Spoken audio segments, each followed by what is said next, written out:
No, it's 720p on both. It's 900p on It's the 720... PS4. Oh, it's still not a real... Yeah, exactly. Not a real resolution. It's not even a real game. It doesn't even exist.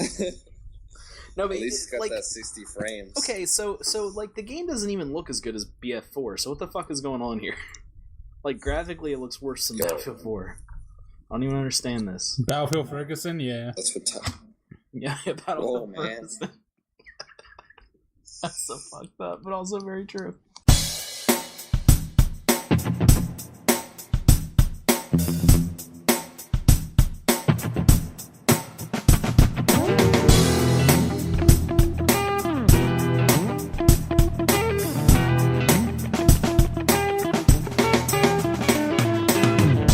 And hello, welcome to episode 49 of the Endless Backlog Podcast. I am your host of the #1 amateur hour podcast, as told by me, Gagandeep Singh. Hope all is well where you are. Welcome to the show. Joining me today is my Jewish brethren, / Japanese correspondent, / fellow New Yorker, / fan of Bayonetta, / he's watching The Wire and I'm jealous, Benjamin Minkoff. Wire's a great show. Wire is... greatness does not do it justice, because as far as I'm concerned, it's the greatest show. The best show. If you weren't such a good friend of mine, I would be watching it right now. That's how much I care about you. You keep trying to throw these at my face, but I will always tell you that I pestered you into watching that show over and over again. Until you finally caved and stopped watching anime. Look, I'm not being resentful. Okay, good. It's just it's sincere. It's sincere. Okay. Also joining me is my lead editor / writer at GameUnder.net / Wait, what? Currently, hold on. I said writer. Reviewer at GameUnder.net. And I don't write for GameUnder.net. GameUnder.net. Oh, fuck! I really messed that up. Whoops. Sorry. What do you write for? Lead editor of EndlessBacklog.com. Reviewer for GamingBolt.com. I actually have to apologize to Towers for that one. I'm probably gonna get shit for it. He also recently got accepted into Columbia's graduate program. William Berger. Attaboy. Woo! Right. Congratulations. Yeah, so there might be 3 New Yorkers at Endless Backlog soon. No, it's great. Maybe we can get like a space and do it live. Do it live? We should. Oh my god, that would be amazing. That's probably going to happen in the summer. Cundy's been planning it, and now Joseph's down, and I'm like, yeah, no, June, I'm probably not doing anything. Or it was July, I don't remember. I think it was July. We'll see what happens. We'll see. I was like, maybe don't come during Independence Day or something. It's actually a pretty busy weekend. / I'll probably be really shit-faced somewhere. Anyway. How's it going, fellas? It's going. It's been a busy week for news. 2 things that I never thought would happen have happened. 2 things? Yeah. I guess we'll lead with that right away. I was hoping to get some, like, pointless bullshit conversation in because, you know, I thought the Bayonetta podcast started off so well with bullshit talk, you know? Remember, Ben? That was terrific. Yeah. And the I'm sure appreciate it. My laziness hasn't, like, allowed me to, like, actually post last week's podcast up, which means that this is probably going to come out really quick compared to the last one as well. But, there was this, like, giant tangent me, Phil, and Chris went on fucking Mario Party because Chris had to explain that the part where Mario Party ruins friendships is intentional and, like, a total design decision by Nintendo. Oh, it is. It probably is. But, no, we could bullshit, but you took me by surprise. I was like, I don't think I've ever written... Nope, but definitely don't write for them. I didn't know what to say. Yeah, that's true. I technically might have just gotten it out of the way. Although, this podcast isn't up until Monday. If you just write one thing for them, I'm off the hook. Maybe I should be like, hey, Towers. Yeah. Hey, Towers. I'll be like, I'll hit up... Does the comment section count? Oh, yeah, fuck! You could write on the comment section. I've been writing on the comment section every week. Just comment on one of my comments. They haven't done a podcast in a few weeks, so I've been busy and shit. Towers is apparently, like, swamped with all these, like, long-ass reviews. That's his new excuse for why he hasn't played Bayonetta or Bayonetta 2. Piece of shit. Ugh. I know. But yeah, what Will was talking about is, before we get into the, main part of this conversation, we apparently actually have to talk about gaming news because shit happened. Big shit. Big things happened in Japan. Let's lead with, Nintendo. I feel like we should lead with Nintendo.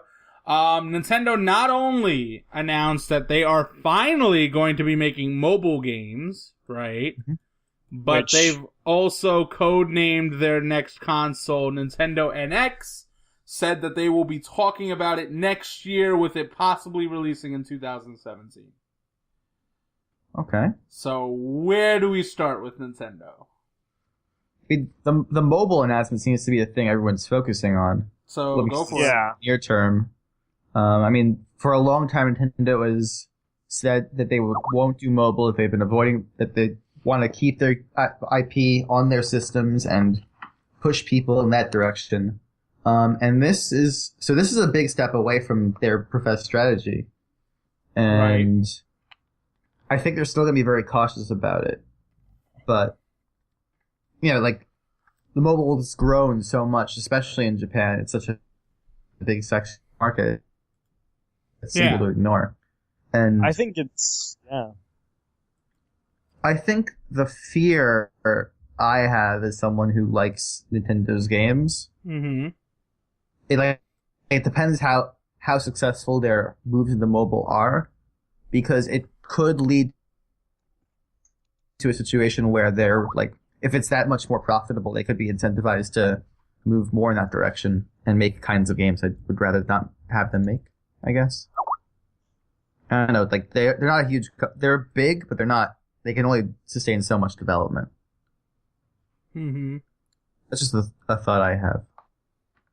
I think it's not necessarily, if you had asked me one thing that would never happen, it would be Nintendo will still have a console and Mario will be on mobile systems. But I think it's a really smart move on their part, because at some point they were going to have to.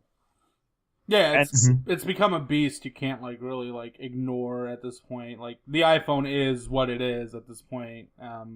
iOS is such a big ecosystem that draws a lot of money.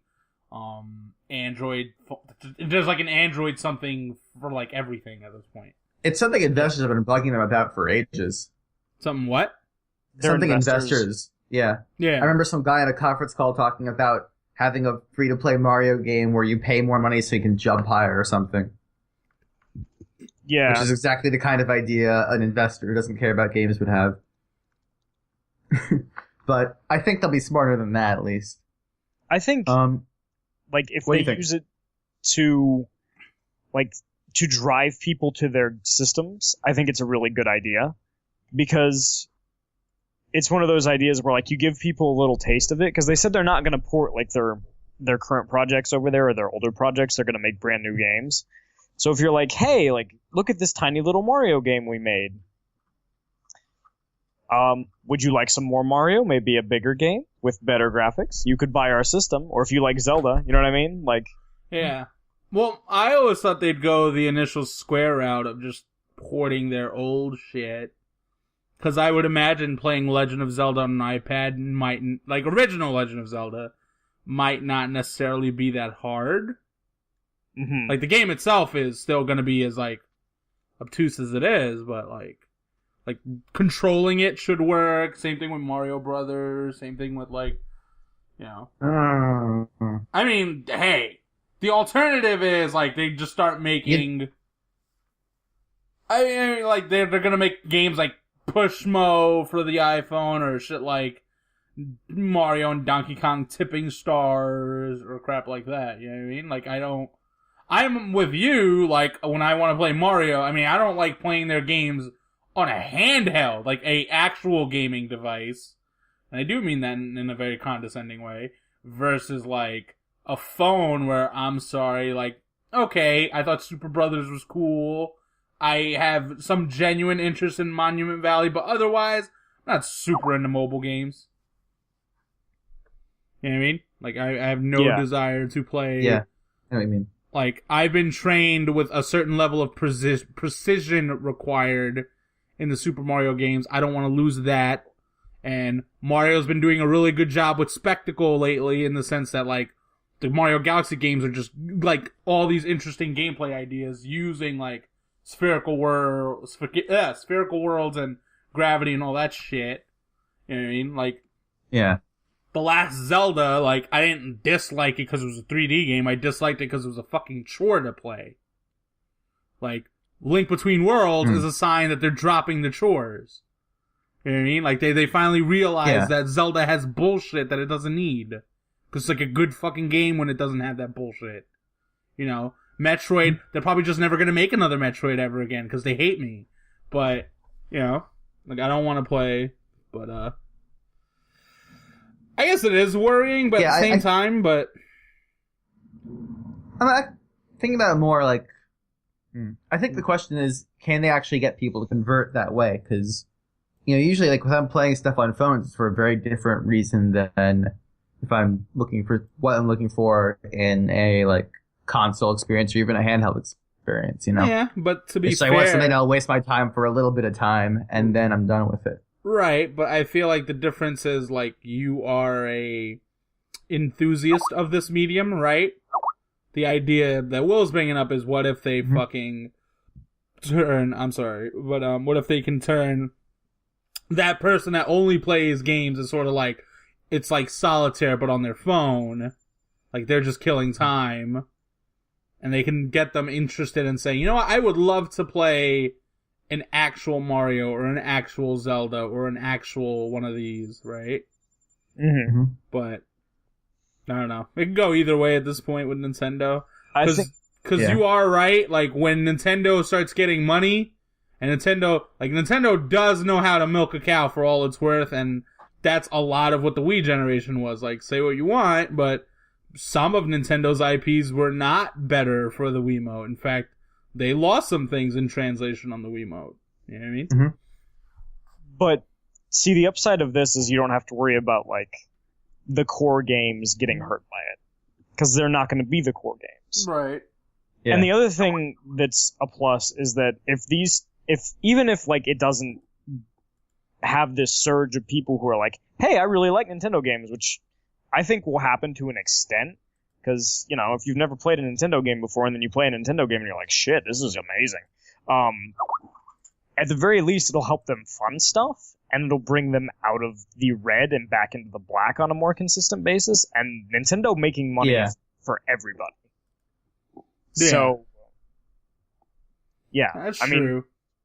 I think, it's... If they handle it right, it can just be a consistent, safe space that gives them profit, kind of like what their handhelds used to always be. Exactly. And like, I think actually, you know, like a way it would probably be more likely to succeed if Amiibos are any indication is there probably a lot of Nintendo fans who would give Nintendo a lot of money if there was a free-to-play game that was designed okay. That's true. Yeah. But I would argue that Nintendo is... I know there are people who would. Yeah, I would argue if Nintendo's cool and all in terms of making games, I would not be cool with Nintendo doing a free-to-play. Like, Nintendo would be on my list of developers I wouldn't trust on a free-to-play. Before I'd put them on the good list. I would be interested to see what they do, because by and large, they've handled DLC pretty well. So I think that, like, the thing that makes the most sense to me as far as, like, free-to-play for them goes would be, and I don't know how you do this for Zelda, but, like, for Mario, the game comes with X amount of levels. You want more levels? You buy a little pack. You want more levels? You buy a little pack. And so on and so on and so on and so on. You could just keep updating that game forever and make money for, you know, essentially forever with the same game doing very little work. Some would say Nintendo's been doing that for years. No? Okay, whatever. Those people are crazy. Okay, whatever. They're usually pretty good at spacing stuff out. Except for Mario Party. Yeah. Well, you know, when you've got a cash cow, and hey, Mario Party has never ruined enough friendships that Nintendo has said stop. Yeah, that's true. Nintendo just feels like, alright, new friendships were formed this generation, we gotta ruin them. Like, we have a responsibility to these people. End friendships. To just end their friendships. Oh man, just think, Mario Party 11 with online, that's the end of it. The world is just, that's it. I know. I was like, Phil's like, oh man, the game's gonna suck. It has no online. I'm like, yeah, Phil, let's have Endless Backlog play Mario Party 10. That won't totally ruin the website right there. I mean, we survived the game of the generation thing, so like. I feel like Mario Party 10 would be different, man. Game generation only happens once. You motherfucker! You and your landing on the most red spaces conciliatory communism star. Yeah, what the fuck? Why is that even a star? Like, you suck the most. Here's a star. Like, what? Fucking Mario Party. So bullshit. So the other one, the Nintendo NX, is sort of like, it could be a console, it might not be a console, it might just be, what is it? Okay, because the other part of them going mobile is they paired up with some company that everyone's gonna say is gonna fix their network or whatever the fuck. Like, that's a logic jump everyone's made, and it's like, Nintendo's had a decade to fix their network at this point, come on. So what's the company's name? Because I did zero homework. They're partnering with DNA. Mm-hmm, okay. Yeah. So, like, alright, let's say Nintendo finally gets their unified system, and that is so long overdue, right? Like, them just having one unified network, right?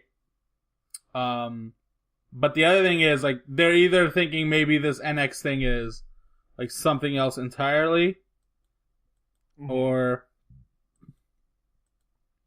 Hold on one second, he got dropped. Yeah, I see that. Okay, you're back. Okay, never mind. Yeah. So, on one hand, it could be like just this like unified network that's just another layer for the Nintendo Wii U and the 3DS or whatever their mobile movement is. Or, it is a new console, right? One would assume it has to be as strong as the PS4 and Xbox One, right? At the very least. At the very least. I would be surprised if they don't make a stronger console. At this point. Okay. Let's say it's battling it's back to GameCube territory of actually being competitive with the competitors, right? Right. So, in theory, that suddenly evens the playing field for Nintendo, right? Like, now they get multiplats and you get the Nintendo games, right? Like, that's what it's supposed to do, right? So, here's my thing. I kind of think 4 years after the PS4 and Xbox One launched is a little too late to be that. Yeah. It's absolutely too late to be that. Yeah, because it's like, those two systems are going to have their own ecosystem, their own communities. Like, on one hand, the new Nintendo system will get games, because, like, I don't see how third-party developers... Assuming they build the new console right? Like, they make it an x86 system, where porting is super fucking easy, to the point where it's just like, why the fuck not, right? Barring another online disaster. Like, because that's the other thing people are forgetting. Like, the reason the online network needs to be the way it is because, as far as third-party devs are concerned, it's like, you need to help us with this shit a little bit, too. You know what I mean? Like, that's the advantage of PSN being better now, or Xbox Live being what Xbox Live is like, part of, like, those online communities' work is simply because their networks are so good. But, I digress. I'm losing track of the point. Like, because you were 4 years late, just because you got those games, like, you still end up in the same stance where the only thing selling this console is the Nintendo fan base, because Nintendo games, like, in theory, they're not a system for the hardcore gamer necessarily, they're for the hardcore Nintendo fan, if you will. Like, someone who really likes Nintendo's franchises. Right? We now have, at least with the N64, the GameCube, and the Wii U, like, factual evidence that market actually isn't that big. So, like, I'm still at that point where I'm like, I don't want to say, like, boo-hoo that Nintendo's making a new console, but I'm still going, like, you know, at some point, like, someone's got to be realizing, like, whether Nintendo wants to admit it or not, they're the third wheel. I think even if Nintendo did absolutely everything right and like their console was like a generational step above the PS4 and Xbox One and was on the level that they would be in their next generation, they still would have trouble getting support. Yeah, you think they? Because the Wii U is that disastrous. I think, I think it's amazing that Nintendo was willing to declare the Wii U a failure. At all. I mean, yeah. I did not see that coming. I thought they were going to fight the good fight with that system and just absorb the hit.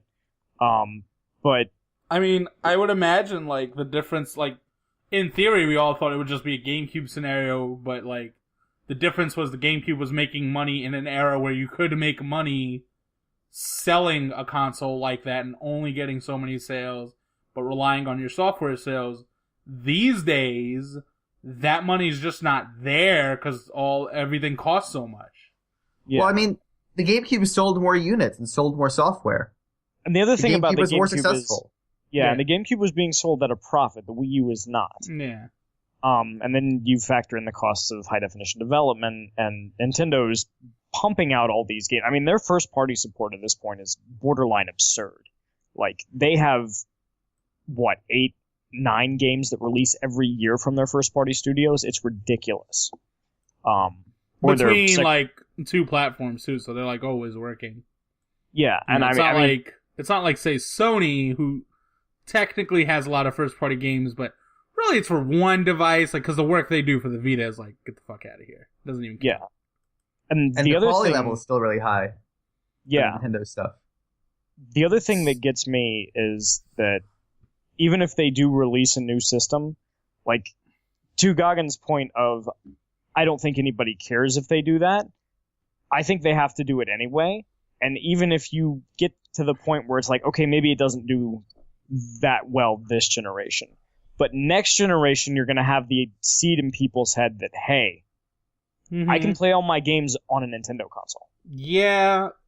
Okay, to some level I hear that, but then the other point I'm going with is like they continue to stay off cycle from everyone else, and we're like you cannot launch that far after a system. Like the PS3 eventually made it like a tie between it and the 360 or whatever. Eventually outsold it. I don't know the actual like detail on that one, but like that 1 year head start was significant. Huge. And like a 4-year head start's gonna be huge for the PS4 and Xbox One. Like I don't care if the next Nintendo system's stronger. Like if it, let's say it is, like who cares? Like the market's just gonna go, the PS4 has all this already. Because with the new Nintendo console, they're gonna have to redo like dev cycles again, right? Like they're not gonna pump out Super Mario Galaxy 3 at launch necessarily. Like you can't. It would be tough, yeah. Like if they've already shown that developing in HD is gonna be even more time consuming and gonna cost even more money than it used to. You know what I mean? And it's like, let's say they get that seed in everyone's head. Do they have a short cycle with this new system? You know what I mean? think you've got to at some point. Well, the other thing is, like, I see these consoles lasting a long time. Okay. A long time. Yeah. Like, given how the 360 and PS3 went, they probably have to go a while. Especially as how slow this generation started. Yeah, nobody's made any games for them yet. So, I mean, even if you're Nintendo, like, I think you bite the bullet. If it were me, I wouldn't make this. If it's a console, I wouldn't make it. I would just bite the bullet on the Wii U, support that system for as long as possible, get as much out of it as I could, and then build a console that's ready to challenge them next time around. Mm-hmm. But if you're gonna do it, you've got to be like, okay, you've got to figure these systems are going to be here for at least 6 or 7 more years. So assuming we launch, we can get a good 5 years out of this console, which isn't absurd. It's not a ridiculously low lifespan for a system. Mm-hmm.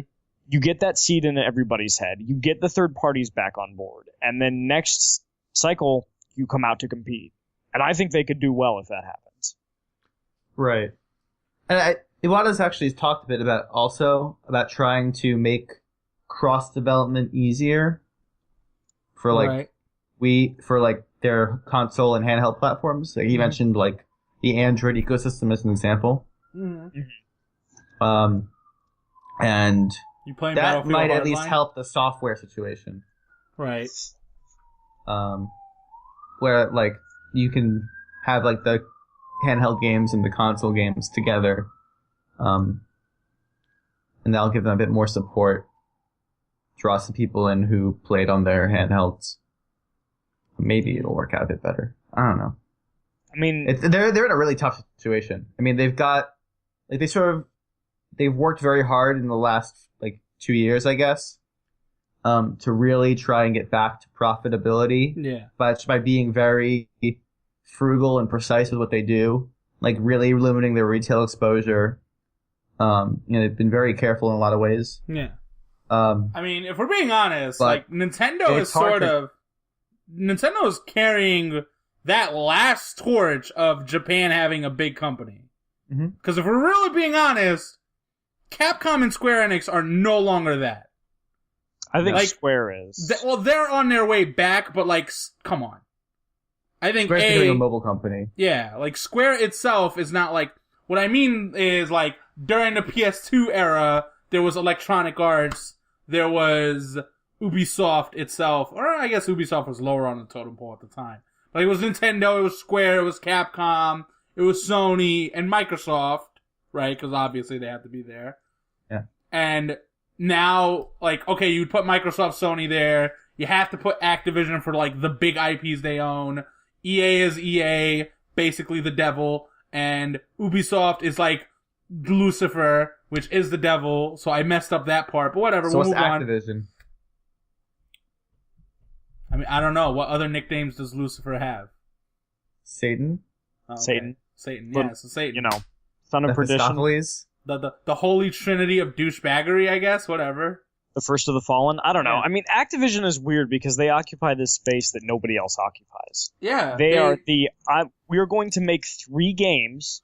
But we're going to make a buttload of money. And we're going to run them into the ground, and then miraculously, by the time we've run them into the ground, we will have at least one new IP ready to replace them. Yeah. But like... Which, I don't know how they do that. Yeah, it blows my mind. But like, okay, so Sony and Microsoft are still a thing, and I'm not saying like Nintendo as the console manufacturer is obviously still a big company or a big player, but like they are like that last bastion. Because like Square is in... we need to win back some credibility mode or still. Capcom is whatever. We've had like 4 podcasts of me bringing this up, but Capcom is a joke. The next thing we get into, I mean, whatever, the next company we talk about has been a joke for a while, but, you know. Yeah. I resent that, but okay. Who resent what? We'll get into that. Oh, Konami, right. Yeah. I thought you were talking about the other company that we're going to talk about later. Oh yeah, I'll get back into that. But like I'm not saying like I obviously don't want Japan to fall off a cliff, but like I'm getting to the point where I'm just going like, Who's okay, left? we sort of got like the under the radar guys really doing their thing and finding their niche, right? Platinum and From Software and Atlas, and you know, I'm happy with that, but like I'd also want like one of these Japanese companies to like still hold their own, and like no one's like no one can do it anymore. Yeah, like the market's not there. Yeah, Namco is what? Licensed games, essentially. Yeah. That's all they are Namco anymore. Is shrinking. Yeah. Namco is tiny. Capcom is borderline irrelevant. Yeah. Tecmo Koei makes 2 things. Yeah, I don't care what anyone says. The Wii U has way the fuck better exclusives than the Xbox One and PlayStation 4. And whatever, like Phil is correct. I'm speaking this from a PC gamer standpoint, where the PS4 and Xbox One are only exclusive machines to me, which is why they look weak for me, because I'm so into my PC for all my needs. That's why I haven't purchased either of them yet. Yeah. But I think that holds true for all 3 of us. Yeah. I think we're all in a similar boat. And it's like, they're not even competing. Like, the PS4 is destroying them. I mean, they're destroying Microsoft, too. And then, like, Microsoft's easily, like, they're having a quote-unquote rough gen, and they're clowning Nintendo in terms of sales. Yeah. I'm like, they're just... like, if they're having a rough gen, what the fuck is Nintendo having? And they're making way the fuck better games. Like, looking forward, like, I still rather play Zelda than Halo 5. I'd still rather... I mean, Scalebound looks awesome, but, like, it's one game. You know what I mean? Yeah. It's gonna be really tough for Nintendo to get out of that hole because they failed so badly and they lost so much confidence with third-party developers and with consumers to some degree. Yeah. So, I think it's crazy because we always had the point before where Nintendo could mess up with the third party, and their first party could carry the system. It happened with the N64. Like they weren't huge show-stopping successes, but they were successful. Mm-hmm. They happened with the GameCube. The GameCube. With the Wii U, they are arguably outputting their best software since the GameCube, and it is not working, which is insane. The level of quality in the games that Nintendo is releasing on that system are as high as they have ever been, and they cannot make it sell.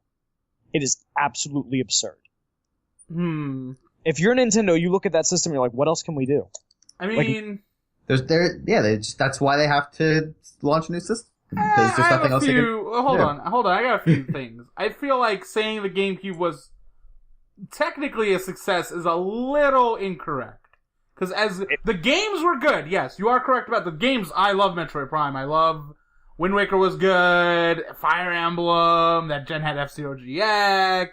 Melee, Twilight Princess, Thousand Year Door. Like, some all-time quality stuff from Nintendo. But, like, let's be clear here, the reason they made that Wii shift was specifically because the GameCube got its ass kicked. Right, but the GameCube made them a lot of money. Yeah, that's true. But, like... Nobody... Like, for what that system was, it was absolutely successful. The Wii U is not. Okay, fair enough.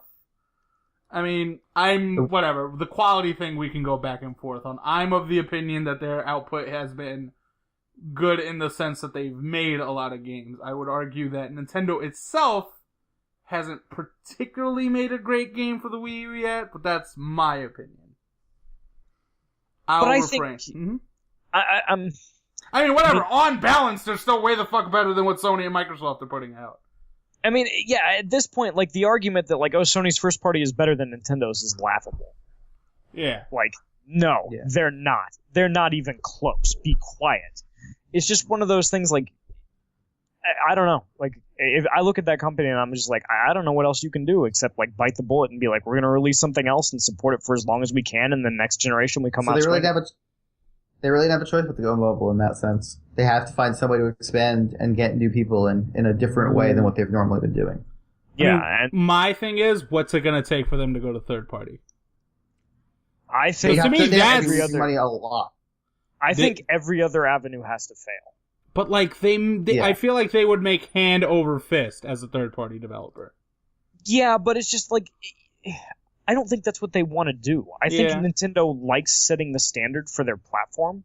Right. I think they like having weird little things like the gamepad and the Wii U remote, and like, hey, we're going to put an analog stick in this controller and see what happens. Like, Nintendo likes being able to do that, and they definitely like only having to design for one system. Mm-hmm. I mean, they've been a toy company for years, basically, and like that's still kind of in their DNA.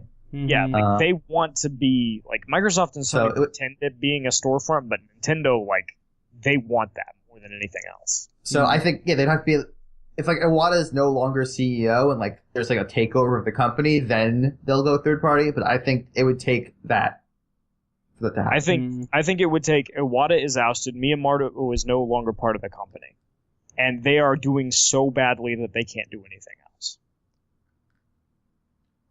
Yeah. But see, then at that point, it's like it's not even the Nintendo you want to be third party, because like I'm not gonna say Miyamoto's the only thing making Nintendo great, but like you would imagine that certain people from Nintendo would no longer be there. But like, if we're wrong, this mobile thing is the first step in that direction. Okay, maybe. Yeah. Because, they're making games outside of their platform. Yeah, I mean, whatever. Like, I like we'll see what happens. The Wii U enough. Like, I really, obviously, I love Bayonetta 2. I really like Wonderful 101.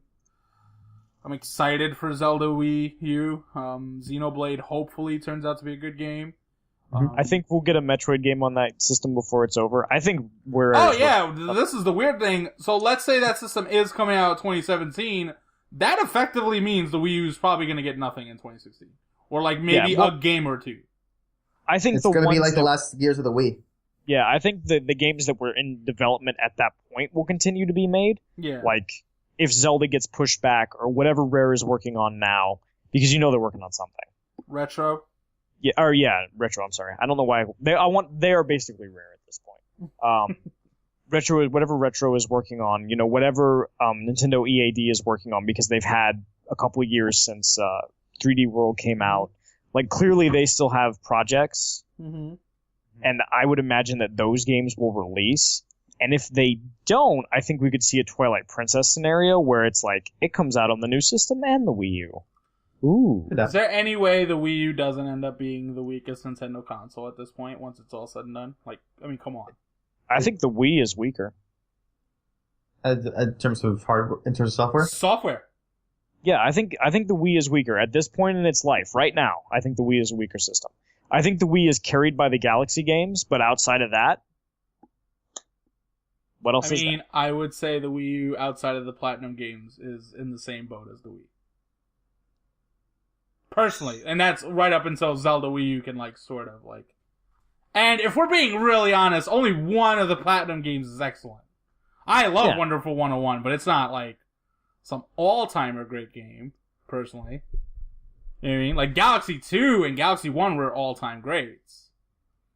I mean, regardless... I played Mario 3 World. Yeah. I may have an opinion on that. Okay. I don't know if it's an all-time great. I think it's very, very, very, very Yeah, I think Super Mario 3D World is a pretty good game. I just don't think, I don't know. I just think, after Galaxy at some point, you just, everything else is diminishing. Yeah, we're at that point. So that gets into my other thing, which is, we now have all this evidence that the market for the Nintendo IPs is somewhat, it's reached its, peak. It probably will not go any higher than this number. Complete. Global. Yeah, this is the diehard Mario fan base. The only way this number ever gets bigger is when the console itself is so successful that even the people that are have mild interest in a Mario game will pick it up. Right? Kind of like what the Wii was. Which is a lot of people. Yeah. Which, yes, is a lot of people, but I am saying, at what point does Nintendo also look at those numbers and say, you know what, maybe we finally do need that next new franchise, or 2, or 3, or a couple, because, it's gotten to a point where it's listen, we're starting to get a point where the new generation of gamers just were not raised on Mario. Hey, Splatoon's coming out. Yeah, I hope, hey, whatever, but I'm saying, I think the new console will need new IPs, absolutely will need new IPs. Yes. At this point, you have kids that have no attachment to Mario, Zelda, Metroid, Smash, Mario Kart, because it was not their childhood. Their childhood, as disgusting as this sounds to us, because we're old curmudgeons, is Halo, Grand Theft Auto, Call of Duty, Uncharted, Minecraft at least delightful. Angry Birds. You know what I mean? Yeah, I think this goes back to the weird place that Nintendo's in. Mm-hmm.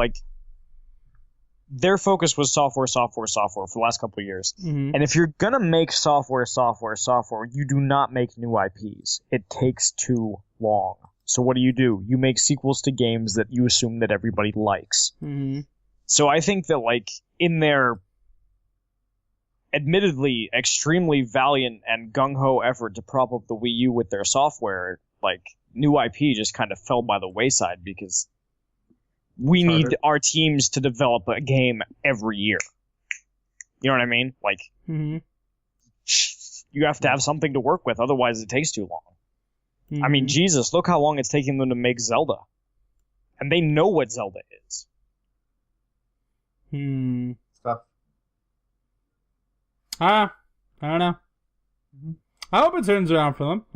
It's tough making games on consoles. I can see why people might want to not do it.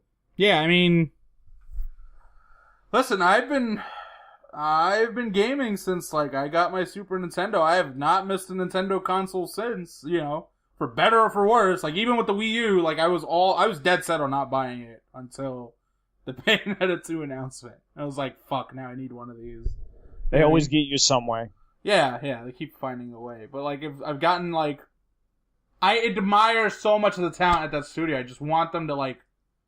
Be successful. Yeah, I want them to be successful, but I want them to take that success and finally start doing what I want them to do a little bit, and which is, like, take this talent you have and do something that's new and different. Like... Surprise us again. Surprise me again. Like, yes, you found a new way to blow my mind with Mario Galaxy 2, but I am still sticking to my exact opinion that I held with Mario Galaxy 1.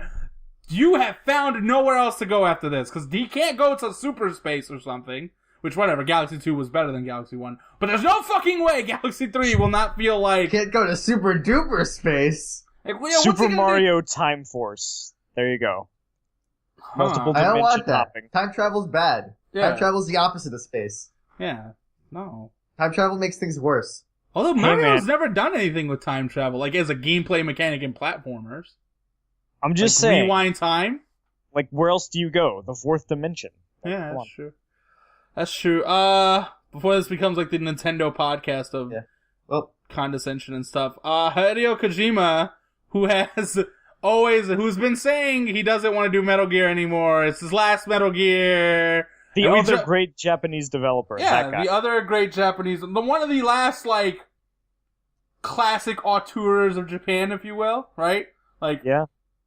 This podcast is wax poetic plenty about Hideki Kamiya. We had a Shinji Mikami podcast, essentially, with Resident Evil 4. Me and Will do not call Shigeru Miyamoto anything other than the GOAT most of the time. So, Best. Probably when we get to Zelda, we'll talk about Eiji Numa. You know, but like Hideo Kojima is probably the only other, like, the only one we haven't done one on is what, Yu Suzuki? You know, like Itagaki's dope, but I wouldn't put him in that class. There's a few other guys that have had like a large influence. But... Sakaguchi was probably one we'd have to do. Daisuke Oshiwatari, carry the guilty you torch forever. I mean, he would be in the Itagaki camp of like he has this really good like few IPs here and there, but like. Yeah, but I would got a good franchise. I would carry that torch for forever. No, that's fine. That's fine. It's good what he does. I like Itagaki, but like Kojima has finally, for all the jokes we would be making, like, funny thing, Kojima, I bet you'll be on Metal Gear Solid 6. Funny thing, he will not be making Metal Gear Solid 6, The Revenge of Solid Snake. He will, in fact, no longer be working at Konami or for Konami. He is. That's what it seems. It seems like once the Metal Gear Solid 5 is a done deal and off into the world, it will be the last, for now maybe, the last game published by Konami that was made by Hideo Kojima. As he will no longer be working at Kojima Productions, and Kojima Production will be, I want to say like, what's the word? Like merged into Konami proper? Yeah, it seems that way. They've already taken... For those of you who don't know what's going on, Konami very quietly started removing all references to Hideo Kojima from their marketing materials for Metal Gear Solid 5, Phantom Pain. They removed Kojima Productions as the name of the studio. They changed it to like Konami Productions Japan or something like that. They changed the name of the Twitter account. They changed the Twitter Metal Gear account EN instead of Koji Pro. Like, they have just been like, Hideo Kojima was not a thing. He was never a thing. And Isn't that a little dick? Information like, that control. sounds really dick. It is. It's incredibly dickish, but that's what they did. And so now... Like, it has not been good for that company for a while. I do not understand how... That man has been loyal to that company way too fucking long for him to be... I mean, whatever. I might not know all the details. For all we know, Hideo Kojima decided to be a dick to the boss's wife or something one day, and they were like, fuck you, you know? Like, whatever. But, like, this sounds like really, like, dick treatment of Kojima. I think that the only reason their internal studios are even relevant is because of that guy. So you have to figure that, like, whatever they had a falling out about, like, it was not like a, okay, you can leave, thanks for your service. It was like, you need to get the fuck out as soon as this game is done. Yeah. It sounds like their contract is up in December. Yeah, and that will be the end of the studio. And they just can't wait for them to, like, here's the door, see you later. But they have to finish this game because, both for the fans and because the company needs it. And because they've already spent so much money doing it. And the other thing is you can't be seen publicly throwing Hideo Kojima out on his ass. Yeah. But I think that this is a bigger thing than just Kojima, because a lot of other major Konami studio heads have been heading out the door in the last week or two. Yeah, that's true. Igarashi left not too long. Igarashi left not long ago. Fan favorite. What's the name of the guy? The 99 Nights guy. Oh, that guy. Tak Fuji. Tak Fuji Fuji left a while back. Tak Fuji thought he was too good for Konami? Are you serious? That guy? He had to convince everyone it wasn't because of health reasons. Oh, the Love Plus guys left the company. Love Plus guys left recently. Yeah, Dave Cox left the company a few months ago. He was the senior producer on PES, and he's been with the company for 16 years. Mm-hmm. Yeah, Fuji just left. They are bleeding talent. So I think what the obvious thing to say is actually, if you look at Konami's finances now, yeah.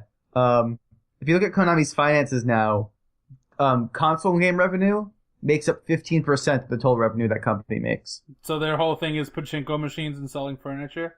It's pachinko machines, health Yu-Gi-Oh clubs, and mobile games. And Yu-Gi-Oh cards. And I think they've decided... Oh, fuck, they do make Yu-Gi-Oh games. Yeah, they do. They own Yu-Gi-Oh. So, console game development, it's getting too expensive, it's getting too tough. So, we're gonna just cut it all out. Just gonna let it all bleed out and die, and we're gonna focus on the things that make money. And this is part of that. Let's pour one out real quick for Konami, because I really don't feel like there's an interesting conversation to be had there. Because I'm sorry, Konami has not been a real player. This has been a long time coming. Yeah, Silent Hill, we talked about this before the podcast. Metal Gear has been the only thing super relevant and that's had real resonance with the gaming community, in the sense that it's been praised and it sold very well. PES sells very well. But for the longest time, I felt like FIFA's been widely regarded as a superior game for the longest time. Yeah, they got their lunch eaten, basically. Yeah. And then Castlevania, in my opinion, became a joke after Symphony of the Night. Mm-hmm.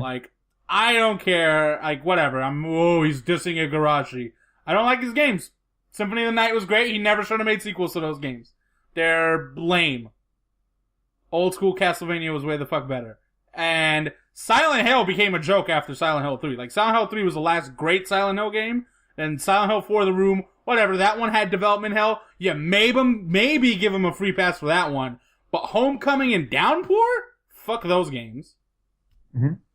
And they've never done anything with Zone of the Enders since. Gradius is barely a thing. The Contra game that was made recently was Arc Systems. Yeah, Arc Systems works.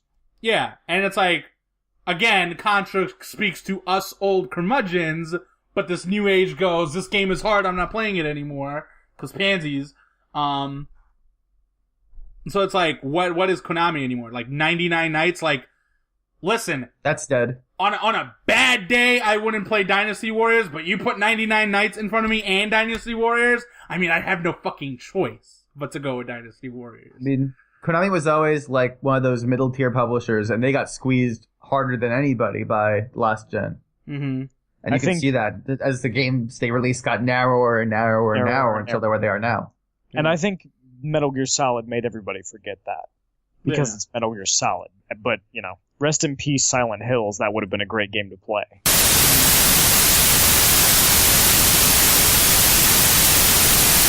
Dude, I'm so sad.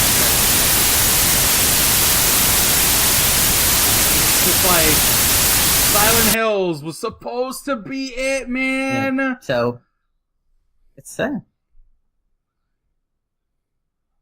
Silent Hills might still come out, but I wouldn't put money on it. I think Konami is just washing their hands of AAA game development. Yes. Being fuck it, we're done. That's it. Yes. Game over. That's Enjoy what's Metal happening. Gear Solid. So, peace. RIP Konami. Hopefully someone can get their IP someday, or we're just gonna have, free to play Metal Gear base building where you can where does recruit Kojima Alucard. go after this? Does he open his own studio? Like, does he pull a Mikami and make Kojima works, or he makes his equivalent of Platinum Games, or does he go full mercenary and join the mercenary company and joins Platinum Games? Huh? I think Kojima can now finally make the film he's always wanted to make. I think he goes wherever he wants. I mean, that's a given. Right, but like if Where does he want someone to go? is gonna come up to him and say like, "Hey, look, we want to give you your own studio and a ridiculous amount of money." Do you think Microsoft and Sony are blowing up his phone? I think Sony's probably in touch with him. I don't know if Microsoft... Well, Phil Spencer probably cares. I mean, come on. Microsoft has got to be looking at this as, like, some... Because, like, I understand that Microsoft does not give two fucks about Japan at this point, right? Mm-hmm. But Kojima has resonance in the West. Like, I don't think... Microsoft does not do too many stupid things too often. Like, they do stupid things like any other company, but, like, I also think they're smart enough to see, like, that's a fucking golden egg if we've ever seen one. He can make some money. His name carries some weight, because they had him on stage at one of their E3s a few years ago. You know what I mean?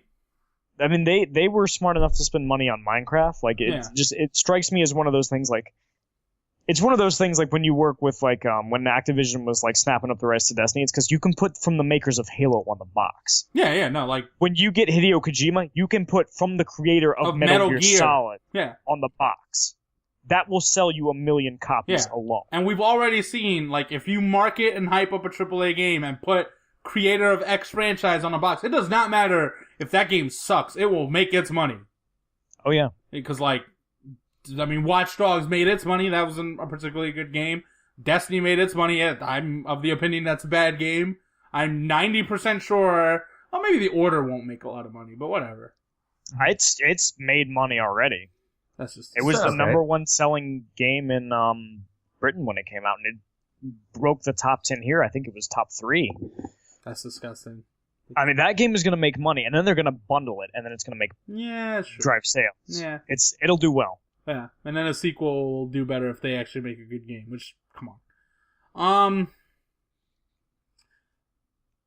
Is that where maybe Japan's going? Like, maybe we get a game here from Software and then Platinum and then, like, an Atlas, but, like, otherwise, like, we're hoping the Japanese renaissance is hopefully Capcom and Square stop sucking and maybe an indie scene rises in there, because... I think indies are the only... It's going to be people who are really passionate about making games, because I think... The mobile market's getting so dominant that and it's so potentially profitable that none of the companies are going to ignore it. Mm-hmm. And that's where they're all moving. You can see that. But in what Square and Capcom are doing, they're focusing a lot of their energies in that direction. I think but Final Fantasy 15 actually doesn't look like shit. No, having played the demo for a few hours, I can say that game plays nicely and looks good. It's very cool. I think Square is... Yeah, I think Square is going to be a powerhouse again. Like, you listen to the leadership at that company talk, it's not, how do we make money and exploit this franchise? It's, how do we make good games? How do we regain, like, the legacy of this brand? Well, how long is 16 going to take to come out? Yeah. Like, that's the question, right? But I think they are going to do everything in their power to be Square again. I hope so. I mean, Wada is out, so maybe there's. I mean, it's gotten to a point where the company I wasn't super into growing up is like the company I'm like hoping turns it around. Yeah, because like the developers that make the games I liked are basically like, you know, like I hope Shinji Mikami gets to do something way more interesting than The Evil Within at Bethesda, but you know he's working with Bethesda. He's stuck with whatever decision ZeniMax lets him do. Sakaguchi has done nothing since the last story. He's been doing mobile stuff, right? Mm-hmm. Or is he basically retired? No, he worked. He did some mobile stuff still. Okay, so yeah, he's on mobile stuff. Wait, is he doing like Terra Battle or something like that? Yeah. He's working on something else. Hold on, give me a second. Well, whatever you he did Terra Battle and Party Wave. Yeah, but those are mobile. Yeah, but those are mobile games. Yeah, I want to know. Again, like, when the PC developers came to the consoles, 2 bad things happened.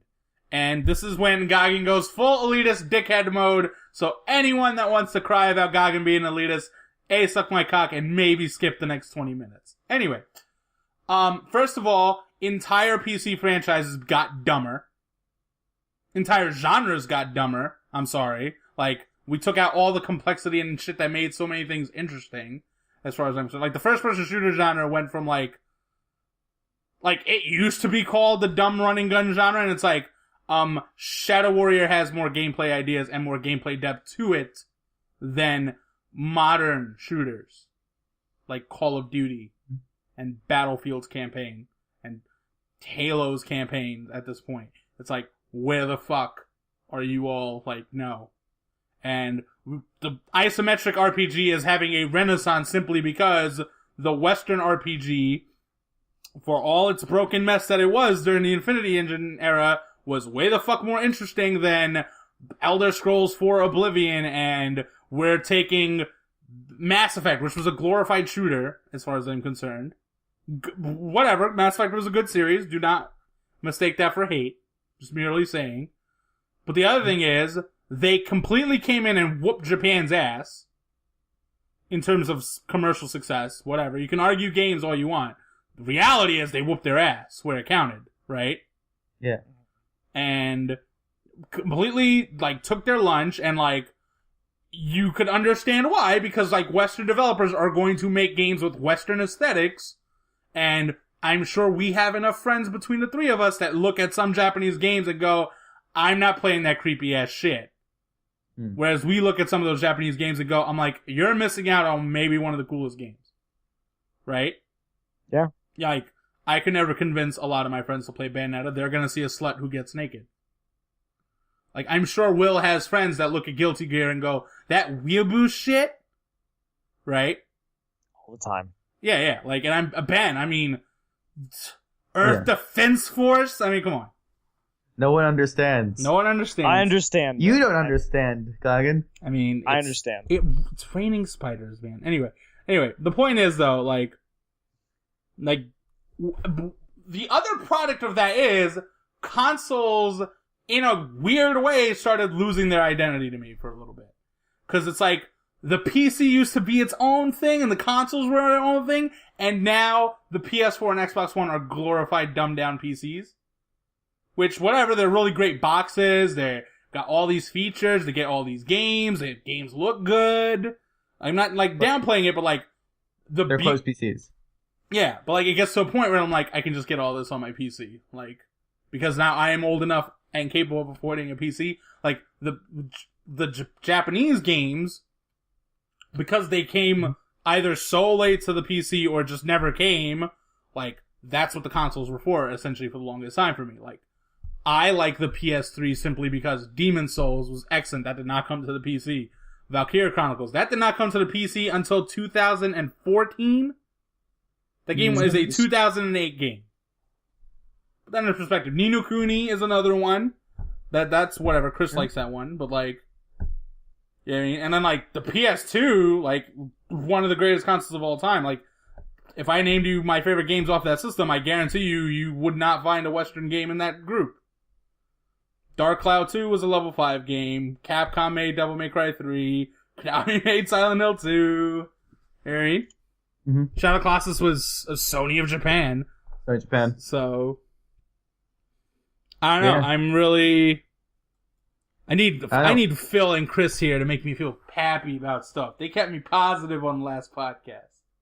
I think you talking about them being like PCs made me wonder if the one console future is already here and we didn't realize it. It kind of feels like it, because it's like, why do you even have multiple of them? Like, do you really need to play Uncharted and Halo? As different as they are, right? Do you? Know. Because I'm looking at those two systems and I'm like, I really could have not bought the Xbox One. Yeah. I mean, I think at the time, the big strength of the Xbox was that it was giving us stuff on a console that we'd never seen. and opening the door to a lot of developers who otherwise wouldn't have been on consoles, and that was really great in a lot of ways, but now we've come to the rational conclusion of that, which is, this is a PC. Yeah. This is a PC that is worse. Yeah, I mean, don't get me wrong, it's not like there isn't a market for this stuff. Clearly there's a market for this stuff. Like, I want PC games, just not on my PC. Boom, that's what the consoles are now. But, like, they also used to be a little bit... Like, the ideal thing is, they are, I want PC games, not on a PC, and you get these, like, classic console developers making more console games. And whatever, business is survival of the fittest, but it's kind of depressing to realize that Japan has become fat. Like, I'm really, like, a little down on this. Like, I don't want... Like, whatever, like... We need to get into the topic soon, but... There's still some Japanese developers making good games. Like From Software. Like From Software. But how about that segue, though? Was a good segue. So, even though it took us an hour into getting into this fucking topic, today's podcast, which you are listening to, because I will have this edited on time for fucking once, on at least March the 23rd of 2015, which is when this podcast should be up, which means that tomorrow, or in about a few hours, depending on when you're listening, or you're probably playing it right now, Bloodborne will be out. And to work off the recent consoles, it has been a dry motherfucking season for a year and a half. Year and a half for these two brand new spanking consoles in terms of like a quality exclusive. Like a real gem among the group, right? You're the backlog, man. Yeah, the backlog. Sunset Overdrive was a good game, and Will thinks Infamous is a good game. Let me rephrase that. Will thinks Infamous and Sunset Overdrive are good games, and I'm like, I guess. And then, like, Guilty Gear is really good, actually. I forgot about Guilty Gear. Guilty Gear is really good. Guilty Gear is really good. Yeah. But, like, otherwise, a lot of the more interesting stuff that's been made on these consoles is, again, play it on PC, or it's a downloadable game, which you can play on PC. But, not to make this a PC glory. Or it's an HD remaster. In some cases of a PSP game, Type 0 is awesome, but still. Yeah. But Bloodborne needs to be, at this point, like, I'm not putting a lot of stake on that game, like, because you should probably keep your hype in check, but that game better be excellent. Like, it better be excellent, because, like, right now, Gen 8 needs an excellent, like, game. Bloodborne needs to be the Halo of... Halo, GTA 3, Metal Gear Solid 2. It needs to be the Bayonetta 2. This is the reason you bought this system. Yeah. Finally. Yes. Like, it needs to be a top-notch, definitely going to be one of the Game of the Year contender type games that only to lose to the Phantom Pain. Only to lose to the Phantom Pain, exactly. And now the Phantom Pain has a great sappy story behind it, in it being Kojima's last hurrah! Look at it! Anyway, the Oscar bait is real. The Oscar bait is so real. Anyway, and in honor of Bloodborne, I felt like it would be ideal to do this podcast based on the games that will give us, that really is the reason why Bloodborne is on the radar in the first place, and that is 2009's Demon's Souls and 2011's Dark Souls. The reason I don't mention Dark Souls 2 is because between the three of us, I've played a whopping 20 minutes. Ben's played, I want to say, 4 hours? Ben's played a whopping 4 hours, and Will's played a whole I don't give a fuck. Exactly. So, while Ben's getting his shit situated, we're gonna talk about Demon's Souls, and do a quick little retrospective on these games, and about things we loved about these games, and things that maybe they could have done a little bit better, and things that they completely nailed, and things that we want to make sure Bloodborne, like, delivers on. Right? Okay. Yes. Give me a few seconds to type. You can. Me and Will are talking about Demon's Souls. Here I thought I was gonna get a lazy edit. Anyway. Alright, yeah, so Demon's Souls is terrific. It is. It better be terrific, considering we all sort of like agreed that it was the best game of Generation 7, right? I feel like we should probably not retcon that in hindsight. Yeah, we should probably... Oh, the retcon for that podcast would be kind of uncalled for. That's one of those things we need to own it. Like, third-person shooters, I was willing to retcon just because, like, who cares? But that one... No retconning on that one. But Demon's Souls is terrific. So I'll try to give, like, a quick summary of a lot of the things we said, but I think Wazzy brought up the idea of think about what Demon's Souls sort of brought back. Like, the mentality Demon's Souls brought back. And, like, what it inspired again in the gaming community. Because at the time, it felt like games were getting so easy, so tutorialized, everything was guide you by the finger, and then in came Demon's Souls, this like action RPG, built on a lot of the ideas From Software had in games like Kingsfield, and what's the other one I always forget, the one you like, Will? Shadow Tower, right? Mm-hmm. And they made this, like, really gothic, dark, grim action RPG that was, like, just refreshing because of all the things it wasn't. Like, it was difficult, quote-unquote, in the sense that, like, it was back to the old days of if you run forward recklessly, you will die, and dying had a level of punishment to it, right? And, like... Yeah. It had trial and error segments, and it was like, no, you need to figure this out. It had sequences where it was like, it wasn't telling you shit. Like, we're not telling you what a lot of these things do. We're not gonna tell you where the fuck to go. Figure that shit out. Like, what would you do in this scenario is basically what the game was basically trying to get you to, like... Was willing to throw some tough stuff at you. Yeah, and like, again, it's not that all of AAA game went down that path, but it sort of opened up the floodgates and, like, really, I felt like got a certain group of indie games off the fucking hook. Because I felt like without a Demon's Souls, they get punished for being too hard. In my opinion. I think you really have to go and look back at 2009 and, like, the context of what that year was. Like, 2009 was the year of Uncharted 2. And Modern Warfare 2. And Gears of War 3 hadn't released yet. Halo Reach hadn't released yet. Like, that was a lot of these... the year after Gears of War 2, right? It was the year of ODST. Yes. Mm-hmm. StarCraft 2 wasn't a thing. Dota wasn't a thing.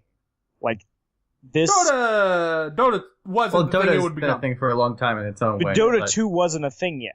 Dota 2 wasn't a thing, yeah. We kind of have to go back and remember that, like, 2009 was pretty far removed from the way the industry looks now, and especially, like, the poster child for it, Uncharted 2. Uncharted 2 is a good game. Mm-hmm. Yeah. Uncharted 2 is the poster child for everything that Demon's Souls is not. That's a very good way of putting it, sure. Yeah. And it's not that, like, these things went away, but, like, when the industry for so many years has been, let's get more cinematic, let's get more, dynamic, and so on and so on. To have a game that went back to, like, that Super Mario Brothers level of challenge where if you die, you're going back to the beginning, and oh, by the way, you lost all your stuff? Yeah, it was like, no, we're not going to give you pansy-ass checkpoints. We're not going to give you you better have found a shortcut, for instance. Because if you didn't find shortcuts, that's a long way back to that fog door. And that game auto-saves all the time. Yeah, so you can save scum. Yeah, it's like, there was no way to save scum. If you accidentally attack the guy who holds all your stuff, well, I guess you're fucked. Oops. Yeah, and, we talk about, like, you better get good kid segments in games a lot. Demon's Souls was that was the game. Was you'd better get good, kid. That was the whole game. That first level's a real wake-up call. Yeah, like, if you come into that game expecting, like, okay, I'm gonna go into the tutorial, it's like, nope, this game is gonna eat you alive. I'm gonna run at the enemies and just hack and slash, and they'll all fall down. Yeah, and like, it created this, like, gameplay experience that, like, even though we were all playing a lot of the same areas, it felt like we're back to telling stories like the good old days. Like, one thing that's been lost in the previous generation, for instance, is the quality boss fight, right? Like, when we were kids, like, when you went back to the playground to talk about the game you played, you were talking about, like, oh my god, bro, this boss fight had me getting my ass whipped for hours. Ass whipped, right? Whereas, like, I feel like nowadays when we talk about, like, I feel like we always have to, like, come up with, like, this vague, like, description of what the sequence is when we're talking about a game, right? Mm-hmm. Like, we have to talk about, it's that part with the checkpoint where you two are in the nighttime and, like, you and Henry gotta kill two dudes and then, like, they're gonna hop over the gates, right? And, like, right? Yeah. And you're, like, vaguely having an idea of what it is, but, like, it's not like, oh, no, it's the fight with Jean, the fourth one, on the missile shit, right? It's not Tower Knight or... But, like, and that created stories again, like Chris's stories with Tower Knight, where he beat it, except it fell on him, so it killed him, so he had to do the fight all over again. Or just, like, shit like that. Or, holy fuck, False King was a piece of shit that I cheesed him with bow and arrows with that one glitch spot. Because I'm a cheater. Yeah. And that gets back to some of the online functions of that game also, where they really... encourage this kind of cooperation. Like, the game's mood is very tense and lonesome. You feel very alone in these environments. Everything's out to kill you, and the things that aren't probably want to. It's very hopeless. It feels that way, but you have all these tools in the world that kind of help people work together. Like the bloodstains and the messages people can leave, and then the co-op stuff. And that kind of helps you even the odds. And it encourages community. Yeah. Like, I think we have to remember that, like, especially in 09 and the couple years before that, games had gotten to the point of, like, communication was essential. It was the preferred way of doing it. If you were going to play a game on PC, you were on Skype with your buddies, or you had an Xbox Live party. You didn't have to talk to the people you didn't want to talk to, but you damn sure were talking to your friends all the time. Demon's Souls said, nope. You can't do that. We're taking this away from you. No, you need to trust randoms. Here is, like, the beauty of Demon's Souls is, like, it falls into the kind of character, the type of games I've always been fond of. Good, bad, or ugly. Maybe not when they're bad. Okay, I'm completely unforgiving when they're bad. But, like, I appreciate when a game is willing to be completely uncompromising. And Demon's Souls is, we're not gonna have a pause button because fuck you. Like, we're not going to have a straight-up join-your-friends co-op session because fuck you. Like, our atmosphere is that you have to vaguely trust strangers and you can sort of communicate with them, but not really. You know what I mean? Like, we're not going to let you pause. Once you walk through this boss door, you must know that you have free time. And that the pizza man out there at the door because you ordered pizza, you should have waited. He can fucking wait. Yeah. He can fucking wait until you die. And it's like... That's, again, that doesn't sound necessarily user-friendly, but, like, it all sells the atmosphere. Like, it sells the immersion of that game in a sense that it completely ceases to not have it at all. You know what I mean? Yeah. Which, whatever, I also understand Phil's point of view of, like, fuck you, I want to go get my pizza. I have a life. Or, well, I have a child. I have a child who at any sometimes she starts crying. Yeah, I have like, to do something. You know, there are certain times around the house where this child might put her life in danger, and I must be quick to react to it. And then this game's all like, "Fuck you, you died." So I want to go, "Fuck you, you're a piece of shit." You know, like, I understand Phil's point of view. Like, don't get me wrong. Yeah, he is correct. Maybe the Souls franchise could find a way to do both, have its cake and eat it. But you know, it is what it is. There is still something admirable about being that game, like being different from everything. Because like we talk about that online stuff, but the online stuff Demon's Souls was doing in 2009 was just unfucking heard of. Like, they weren't making games with online like Demon's Souls, and it's like that's been a huge influence. Yeah, like online. Yeah, 2006, 2007, 2008, like was a stretch of like every game in some way or another had some sort of like online element, right? And a lot of it used to be, like, really tacked on. Like, The Darkness had multiplayer. And it's like, did that game really need multiplayer? No. You know what I mean? Like, when Bioshock 2 eventually came out, they had to put multiplayer on it, or, you know, eventually they added multiplayer to Assassin's Creed, because whatever. And Demon's Souls found a way to be like, okay, we're a single-player game, but what if, like, we weren't, like, an MMO necessarily, but you were playing with the community again? And it was, like, you had this world, right, and you would see, like, phantoms of, like, all these other players playing in their world, and you'd watch them die, so you knew, like, okay, something's around this corner that he couldn't handle. He had to dodge, but it kept hitting him while he was dodging. And it's like, oh, it was this big sworded motherfucker, so I need to find a different way to hit this guy because I don't have invincibility frames, or something weird like that, right? Or people would leave messages on the ground like, hey, jump off this cliff, and it's like, you would be like, oh, there's a secret down there, and it's like, the secret is that you died. Because trolling still is a thing in video games, and admittedly, that's kind of funny. The other thing is, like we said, summoning players. Like, you summoned a co-op partner, someone playing his random game because he needs the extra souls or something, and you need, like, there's this really hard sequence, right? Like, their way of balancing it and maybe getting it out to players who may not necessarily be good enough to like, they're not good enough to do the level 1 soul run or beat all the bosses solo, but you're gonna get help. You know what I mean? Like, it gets you through the game. Like, I personally can beat, for instance, Ornstein and Smog on my own in Dark Souls. There's plenty of people who are like, no, fuck you, those 2 bosses are too much for me. Like, I need help. And it's like, that's fine. Because you have a tool in this game to get you over that hump. Yep. You know what I mean? And that was awesome. But the real kicker was invasions. Which I think is actually one of the cooler sequences, because, like, it added a PvP that went so well with the atmosphere and tone of what Demon's Souls is, which was that Demon's Souls was a game about being completely unforgiving and always having you on edge. So when you were in soul form, human form, you knew that any given second someone could be joining your world and they're coming the fuck after you.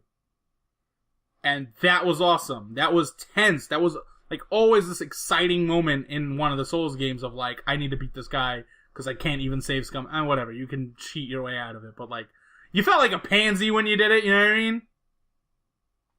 You know what I mean? Whatever.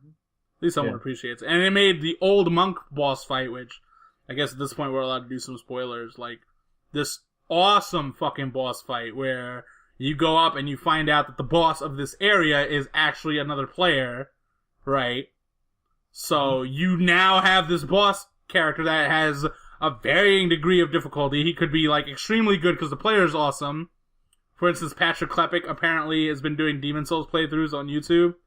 And there's this guy, I don't know his name, I want to say, I don't actually remember his name, something with potatoes or bread. But he griefed Brad Shoemaker when he was doing the Dark Souls playthroughs. Like, he kept invading Brad Shoemaker, right? Yeah. So he kept invading Patrick as he's been doing this Demon's Souls stuff recently, right? Demon's Souls? Just been invading him, like, left, right, and center. Just going in and kicking his ass. To the point where he ended up as his old monk as well. And as soon as Patrick found it, he's like, oh, fuck this shit. He locked offline. He's like, nope. Doing this level offline because fuck you, asshole. Nice. And it's like, you know what? That is part of the Souls experience is just, I mean, whatever, it's griefing, but it was like, it was hilarious that you could do that with that game, because you can't do that with anything else that way. Like, I can't invade you when you're playing as Master Chief during Cortana, right? To make it even more annoying of a level, you know? You know, some might say that's actually good design, but I say it probably is good design, but it doesn't need to be. That's bad design worth having, but whatever. And again, it created this, like, interesting story of, like, we all fought that boss, but we all didn't fight it the same way. We all didn't get the same scenario. For instance, the one we used during the Game of the Gen podcast was, Chris said, when he was playing, because if you've ever seen Chris play a video game, man takes for fucking ever.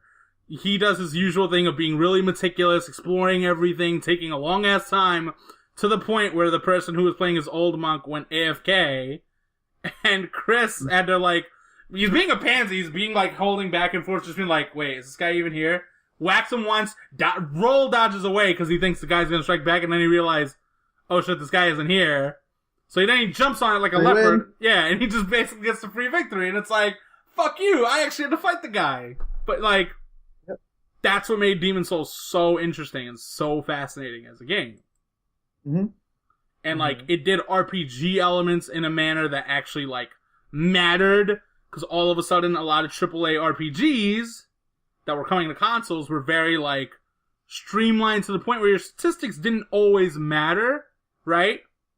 Mm-hmm. Or they mattered to the point where they completely compromised the real-time action, right? So they made the game not fun to actually play. Yeah.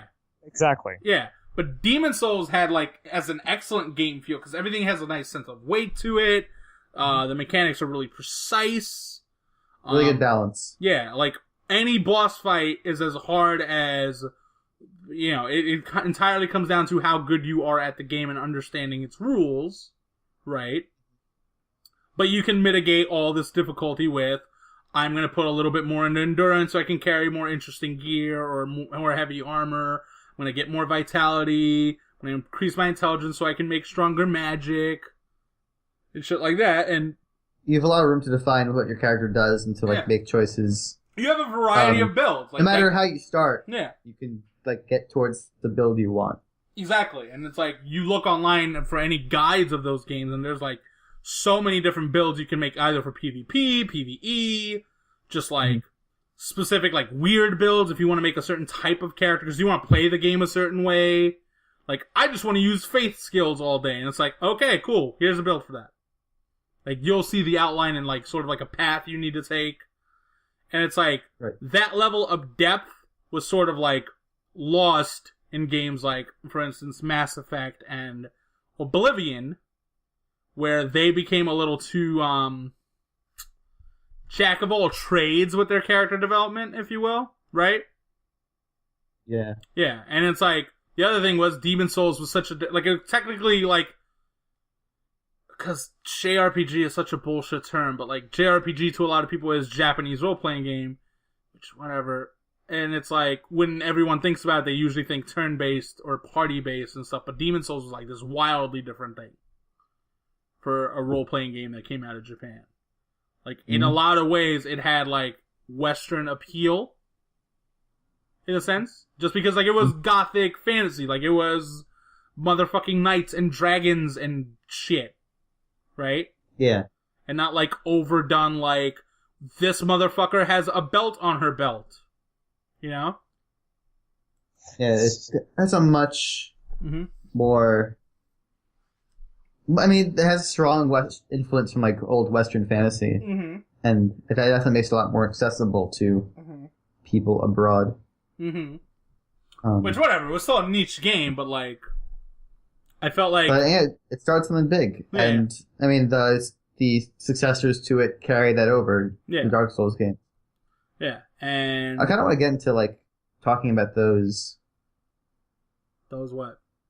Dark Souls versus Demon Souls. You want to get into it now, or do you want to get into...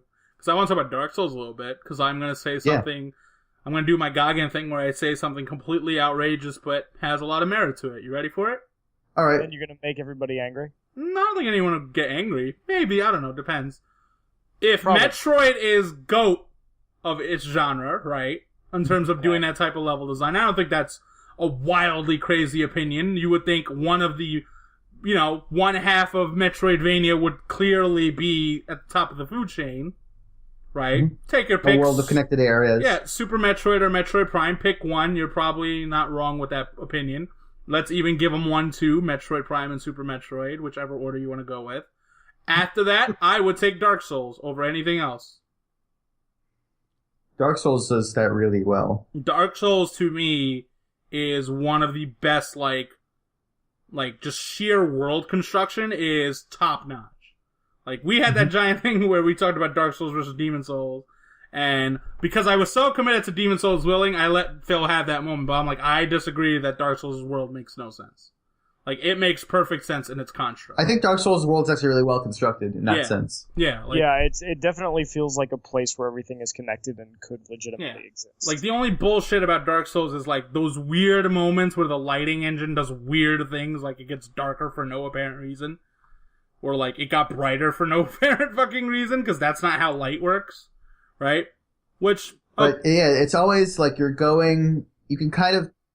You usually sort of tell where you're going, where it's like, the whole first part of the game, you're like going towards the castle, and you're going up, and the castle's always out there. But you see these things in a distance, right? Like, yeah. And when you get to that castle, that specific bell that you could see from a distance is there when you get there. Like, way too many games do this thing where, like, we have a skybox. It's like, yeah, but I'm never gonna see that. But you're also but then, like, you also find some fast way back to where you started, which is really cool. It's like, oh, I just was going up all this way, but I get on this elevator and I go down, and it's just, and there I am. And then, like, most of the construction made sense, like, you know, where the Undead Burg was, and where the depths were, and how the depths led to Blighttown, and how the Blighttown thing has that little, like, pathway down, even further down into the demon ruins.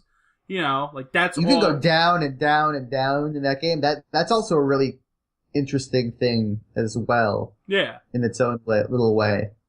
Where it's like, you don't really know where you're going, but when you get there, it's like, oh, this is where I am. Yeah.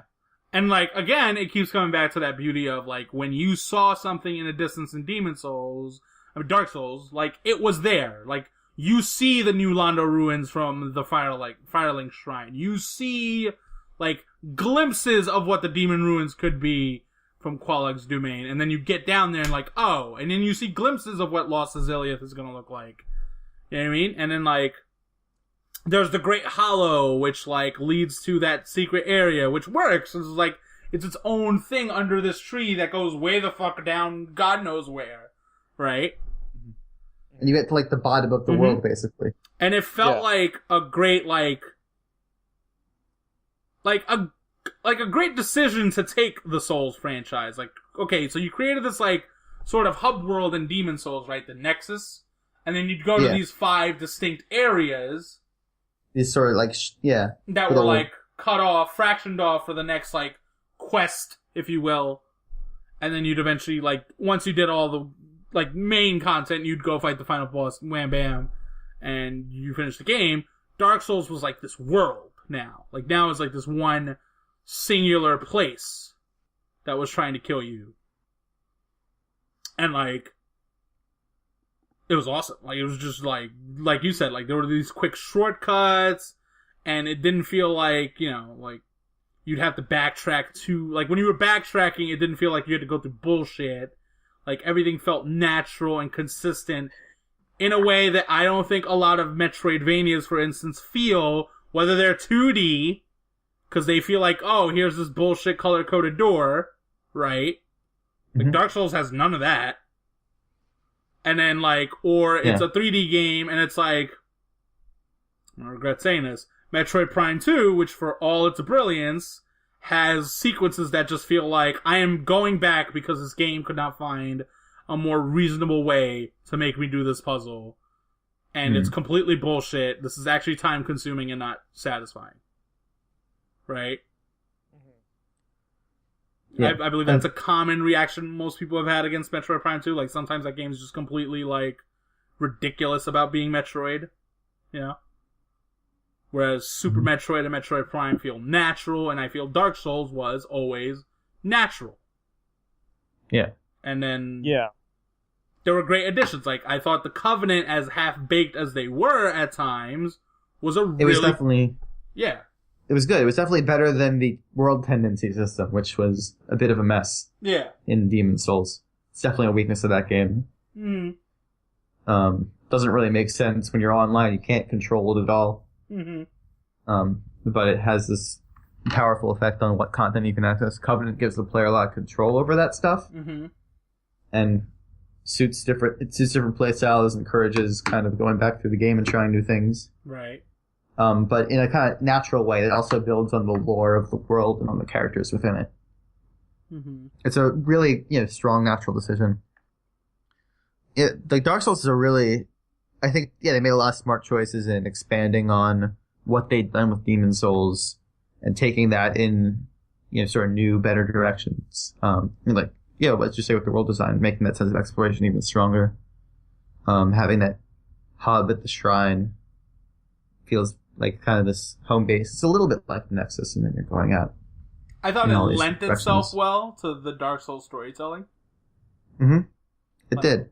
I think, the main storyline of Dark Souls basically comes down to dude gets you out of prison, you intend to go on this quest. You have to beat the bosses and light the fire somewhere. Yeah, and they give you, who the main bad guys are in that brief little cutscene at the beginning of the game. But, learning about a world that's connected is way more interesting than learning about a world through item descriptions when the world's a bit divided. Demon Souls actually has more of a plot, and frankly, I think a more interesting one when you think about it. Mm-hmm. In a way. But I don't necessarily think, I prefer Demon Souls storytelling as well. But the act of exploring in Dark Souls... It's not the same, yeah, exactly. Dark Souls does it so well because it's just there. It's this connected thing. It's not like you have to go straight forward in this line, you'll find all the stuff. Yeah, exactly. You have to find the paths for yourself. I just wish the level design were better. Mm-hmm. But when you say you wish the level was better, let's be clear here. It's 2 levels in that game that are so fucking awful. They really put me off. Crystal Cave and Lost Azalea are really... And Demon Ruins, whatever. But Demon Ruins and Lost Azalea are essentially the same area, right? Demon Ruins and Lost Azalea were really annoying. Okay, I agree. I agree with that. And I agree that the Crystal Cave and... Okay, the Duke's Archives are not good either. Right? Mm-hmm. I'm not disagreeing with you, and I'm totally with the opinion that Dark Souls definitely feels like a game that's rushed. Simply because of those areas, because they're the end game areas. You're not going to do them mid game. Right? Right. And that, what else? And then the Covenants themselves is, like I said, some of them are half-baked. Some of them there were some that, straight out didn't work on launch. Yeah. I thought the Blue Covenant, the basically Dark Souls Cops Covenant was awesome. The Forest Covenant was cool as fuck. Because you were just griefing people that would enter that forest. Yep. The Dark Rates is an awesome covenant where you just basically become this dick who's invading game world and sucking their soul and humanity right out of them. And it's just just gank people everywhere. Badass. And then there was that Dragon Covenant. That was this PvP dragon thing. It's just that Dragon Covenants take a lot of grinding, so you probably don't get a lot of PvP out of it. You know what I mean? Because most of the dragon weapons require 40 strength. And it's okay, so we're playing this game forever just to use this item, assholes. Anyway. But yeah, that game is definitely a little rushed. It doesn't finish as strong as Demon Souls, I feel like. Right? No, it definitely. In what sense? Yeah. In the sense that I think in terms of the late areas. Yeah, the late areas. Yeah, I think people don't Chris doesn't like the swamp in Demon Souls, but I still think that I don't want to say the swamp is an excellent level because that's probably wrong too. But I feel like it's justified in its design.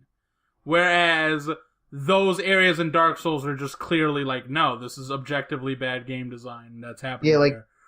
The Dark Soul, the swamp in Demon Souls is really annoying, mm-hmm. and it hinders you in a lot of ways. But it's kind of a challenge with the tools to overcome. Mm-hmm. And it obviously took some effort in designing it and making interesting challenges and stuff. Whereas the bad areas in Dark Souls are just lazy and they look lazy. Here are glowing here are glowing souls that naturally mean you gotta go get these items, but we put 5 Taurus demons here who are doing motherfucking... We just drop them in the area regularly spaced out. They're literally doing nothing. They are standing around. Stand perfectly still and wait. Yeah, and it's like they're not like guarding anything in particular exactly. It's not like they're like clustered around a spot. Yeah, it's not like the Sentinels who felt like out. It's not like the Sentinels who felt like guardians of Anor Londo, like these last sort of like relics just doing their job that they were told, right? I mean, like whatever, like there's always like things in Dark Souls like this enemy's just standing there waiting until I aggro it, but like and they're like skeletons or whatever. Yeah, but like they at least worked in a sense, whereas like the Taurus demons were like, first of all, they were just so time consuming to fight because they were so big, they hit hard, so they push you back when you're shielding them. Like I did not find them fun late game. Like because they weren't challenging. Like they weren't challenging. Let's be real. Not that hard. Yeah, like fighting the Black Knights was badass because the Black Knights were awesome to fight because they were quick. Those are, But like fighting the Taurus demons is like it's this big, tall, spongy thing that's just not fun to fight because it's spongy. That's all it is. Like it's a battle of attrition at this point, as opposed to a battle of I better be good at this. Whereas with the Black Knights, it's like you better be good at the core combat a little bit. Because you're going to need to backstab, you're going to need to do this. And it's like, I agree with you. I think certain areas in Dark Souls take way too much flack, though. Like, I think the Tomb of the Giants is awesome. You have the tool at your disposal to handle that area. With the way Dark Souls works, there's no way you're getting cheap hits on you, in my opinion. Like, I think that's ridiculous, that people think they get cheap hits on that level. Like, that's on you. Like, even the nope, and like, it's a button switch to get the shield up. Like, you hit left trigger in my case, and boom, your shield's up, and now that nope dog, as everyone calls it, is not doing shit. You know what I mean? So, I think that level gets a little too much flack, and I think, like, on balance, like, the bosses aren't necessarily that, like, there's no, like, the man-eaters from Demon Souls, right? Punishment thing. Like, maybe Ornstein and Smog fit that deal, right? Because people really think those are, like, super difficult fights, right? And I'm a little spoiled at this point on that game. But, like, I thought the Four Kings fight was an awesome fight in practice. Like, just the idea of you start off fighting one of them, and if you don't take care of business, this fight can get way the fuck out of hand, right? And all of the Souls games have taught you to be conservative. This fight is like, no, get the fuck on it right now. Like, attack. Like, be offensive. Or you're going to get overwhelmed. Yeah, or you're going to get rocked. You know? And, like, the support characters you picked up were, like, these interesting NPCs. Like, Solaire was super cool until he became basically the pyramid head of the franchise, and they sold him out in Dark Souls 2. You know? He became commercial, man. It was terrible. Dark Souls 1 was get rich or die trying. Dark Souls 2 is Valentine's Day Massacre or whatever. What's the second album from 50? I think I might be right. Yeah. And I don't remember the third one, which is like his name. Curtis. There you go. That's Dark Souls 2 Solaire. You sell out, son of a bitch. And also, having the environment there so lets the characters take, like, a journey through the world. And it, which doesn't happen as much in Demon Souls. Yeah. It's just, like, one character, really. They do DLC in an interesting way in that they, like, if you do it in a certain order, like, they acknowledge that if you do certain things in a different order, right? Some things should change about the story. Like, for instance, the Dark Souls storyline has you in the DLC fighting there's a wolf boss whose boy Arturius is in the game, right?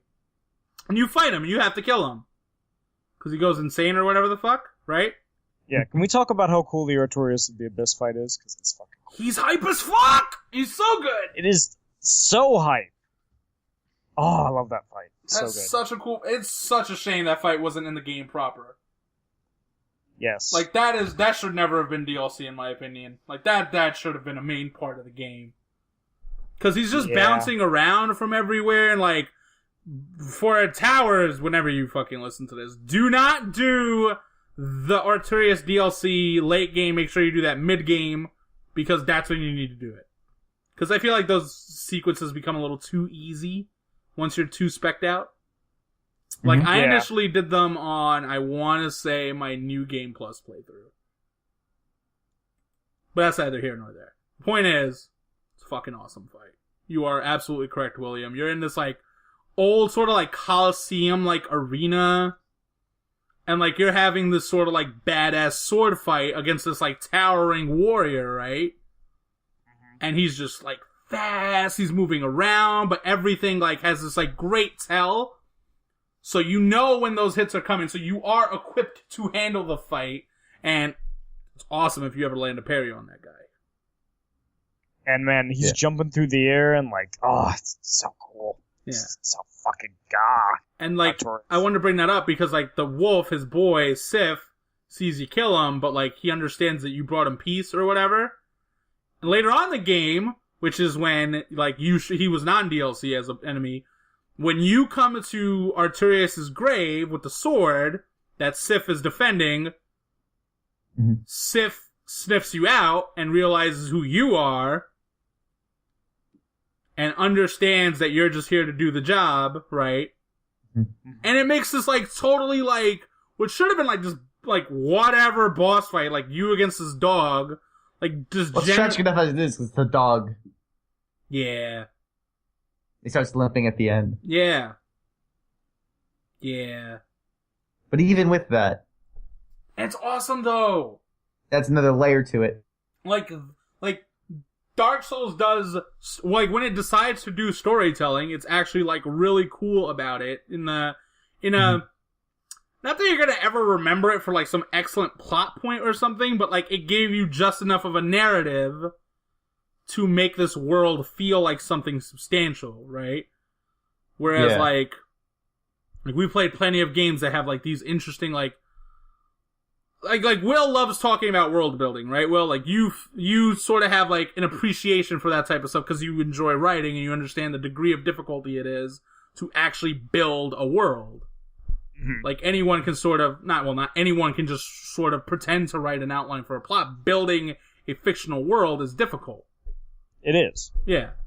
And like Dark Souls does it with little things like how the environments are built or how like you play a certain sequence or like maybe a cutscene or two or just like the descriptions it throws in its items, and it's like all of it is done in an interactive fashion, and that's like what I feel like more video games need to work on.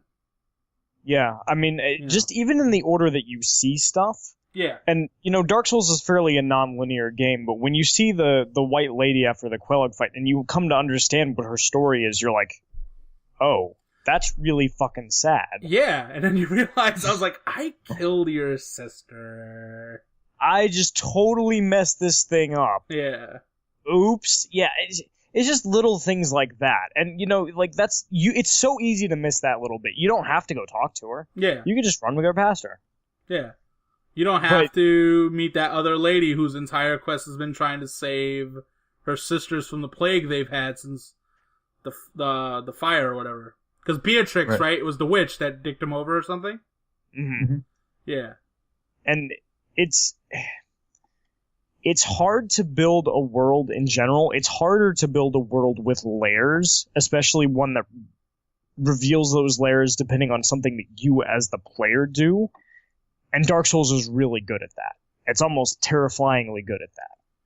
And it's thematically consistent. Like, it's always dark. Like, it never ceases to, like, it doesn't give you those brief moments of happiness just because, like, that's not what Dark Souls is about. Mm-hmm. Like, I'm trying to think of, like, a jubilant moment in Dark Souls that isn't you overcoming a boss fight. Like, everything that happens in the story in the game world is like, yo, all this sucks. Yeah, this whole, everything here is bad. This is a pretty shitty world. Like, this is like being the Resident Evil helicopter pilot, like, the video game, though. Like, 4 times over, like, yeah. Oh man, you thought you knew about this helicopter pilot life. You don't understand. You don't understand. Nemesis is gonna show up now? I don't know. Like, it's... you think it was bad now. Oh wait, it gets worse. Yeah. All right. So Ben, what's your Demon Souls, Dark Souls thing? Now that I think we've covered most of the interesting aspects of Dark Souls and difference, like positive differences, besides the negative one. Like, what's another thing you'd want to talk about with that? I don't know. They're both really fucking amazing games. They're both great games. Yeah. They're both fantastic games. And I hope Bloodborne nails the stuff that Dark Souls didn't. Yeah. Like, this time have a consistent game world start to finish, because, like, we say it's got a consistent game world, but, like, after Honor Orlando, well, you get teleported, essentially, to Honor Orlando. Then it's like these big spokes kind of off the hub that sticks together. Like, it would have been more interesting. And then you have the fire, then you have, like, sort of the fireplace warping that they use even more as a crutch in Dark Souls 2. Dark Souls 2's world design is maybe one of the most disappointing things about a sequel I've ever seen. It's just world is just all over the place. Like, there's a great Matthew Matosis video on it that people should probably watch on YouTube, but like it just points out, like, in Dark Souls, when you, like, I keep going back to this, like, because Yahtzee made this thing when he did his Dark Souls review, is like, I'm officially going to hold it against video games that have skyboxes that show me something that I can't get to. Right? Because in Dark Souls, when you saw something, it was there.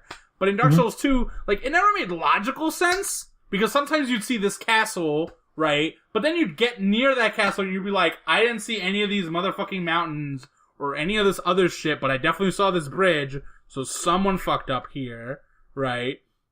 There was an instance where, like, you're walking on this bridge that's clearly, like, hundreds of feet above this forest, right? Hundreds of feet. You go through the fog door, you're at, like, the forest, ground level, and it's like, what? Like, what?